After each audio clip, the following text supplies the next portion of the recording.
जैसे ही आप गर्म चाय का कप अपने होंठों तक ले जाते हैं, आपका जिस्म पहले ही आने वाली चीज के लिए तैयार हो चुका होता है। ज्यों ही चाय आपके मुंह में दाखिल होकर गले से नीचे जाती है, हजारों पेचीदा मुरक्कबात आपके जिस्म के हर उज़्व के साथ तामल शुरू करने वाले होते हैं। पहला पड़ाव, मैदा। चाय में ताकतवर मुरक्कबात होते हैं जिन्हें पॉलीफेनोल्स और कैटेचिन्स कहा जाता है। ये एंटीऑक्सीडेंट्स फौरन अपना काम शुरू कर देते हैं। आपका मैदा इन अज्जा को तोड़ना शुरू करता है, जबकि कैफीन, जो एक कप में तकरीबन 40 से 70 मिलीग्राम होती है, आपके जिस्म में दाखिल होने की तैयारी करती है। 15 से 20 मिनट के अंदर आपकी छोटी आंत गिजाई अज्जा को जज्ब करना शुरू कर देती है। नन्ही उंगलियों जैसी साख्तें, जिन्हें विली कहा जाता है, एंटीऑक्सीडेंट्स, पॉलीफेनोल्स और कैफीन को बराह रास्त खून में शामिल कर देती हैं। यहाँ से ये अज्जा आपके जिस्म के हर एक खुलिये तक पहुँचते हैं।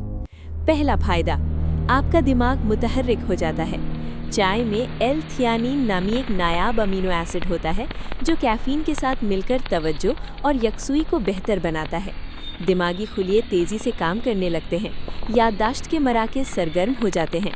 30 मिनट के अंदर आप खुद को चौकन्ना मगर पुरसुकून महसूस करते हैं, एक ऐसा एहसास जो कॉफ़ी फराहम नहीं कर सकती। दूसरा फायदा, आपके पट्टे मजबूत होते हैं। चाय में मौजूद एंटीऑक्सीडेंट्स, खास तौर पर EGCG, खून की नालियों के जरिए पट्टों तक पहुंचते हैं। ये वर्जिश के बाद सोजिश कम करते हैं और बहाली के अमल को तेज़ करते हैं। जो एथलीट्स बाकायदगी से चाय पीते हैं, उनमें बर्दाश्त और कारकर्दगी बेहतर देखी गई है। तीसरा फायदा, आपकी आंतें सेहतमंद होती हैं। चाय के पॉलीफेनॉल्स आंतों में मौजूद मुफीद बैक्टीरिया यानी माइक्रोबायोम को गिज़ा फराहम करते हैं। तहकीक से मालूम हुआ है कि जो लोग बाकायदगी से चाय पीते हैं, उनमें आंतों के बैक्टीरिया ज़्यादा मुतनव्वे और सेहतमंद होते हैं।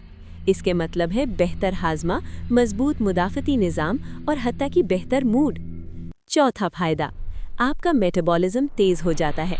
ख़ास तौर पर सब्ज़ चाय चर्बी जलाने की सलाहियत को 17% तक बढ़ा सकती है। आपके खुलिये ज़्यादा तवानाई पैदा करते हैं। और हैरानी की बात यह है कि तहकीक बताती है कि रोज़ाना चाय पीने वाले अफराद में दिल की बेमानी, ज़ियाबतीस और हत्ता की कुछ अक़साम के कैंसर का खतरा कम होता है। चाय वाकई ज़िंदगी को तवील बनाने में मदद देती है। लेकिन ज़रा ठहरिए, चाय हर किसी के लिए मुकम्मल तौर पर मौजू नहीं। अगर आप खाली पेट चाय पीते हैं, तो इसमें मौजूद टैनिन मैदे के अंदरूनी तह को खराश पहुंचा सकते हैं, जिससे बेआरामी या मतली हो सकती है। ज़्यादा कैफ़ीन घबराहट, बेचैनी या दिल की धड़कन तेज़ होने का सबब बन सकती है, ख़ास तौर पर हसास अफराद में। ज़्यादातर लोगों के लिए दिन में 5 कप से ज़्यादा चाय पीना मुनासिब नहीं होता। कुछ लोगों में चाय के अज्जा से नायाब एलर्जिक रद्द-ए-अमल भी हो सकता है। इसके अलावा खाने के साथ चाय पीने से आयरन के जज्ब में 60% तक कमी आ सकती है। और अगर आप शाम 4 बजे के बाद चाय पीते हैं, तो ये नींद में खलल डाल सकती है, क्योंकि कैफ़ीन 5 से 6 घंटे तक जिस्म में मौजूद रहती है। अब आप जान चुके हैं कि चाय आपके जिस्म के अंदर क्या करती है, अच्छा भी और बुरा भी। इंतखाब आपके हाथ में है। सोच समझ कर पिएं, सही वक्त पर पिएं और इस कदीम मशरूब को अपनी सेहत बेहतर बनाने का जरिया बनाएं। अगर आपको ये मालूमात दिलचस्प लगी, तो इसे किसी ऐसे शख्स के साथ शेयर करें जो चाय का शौकीन हो। आपका जिस्म आपका शुक्रगुजार होगा।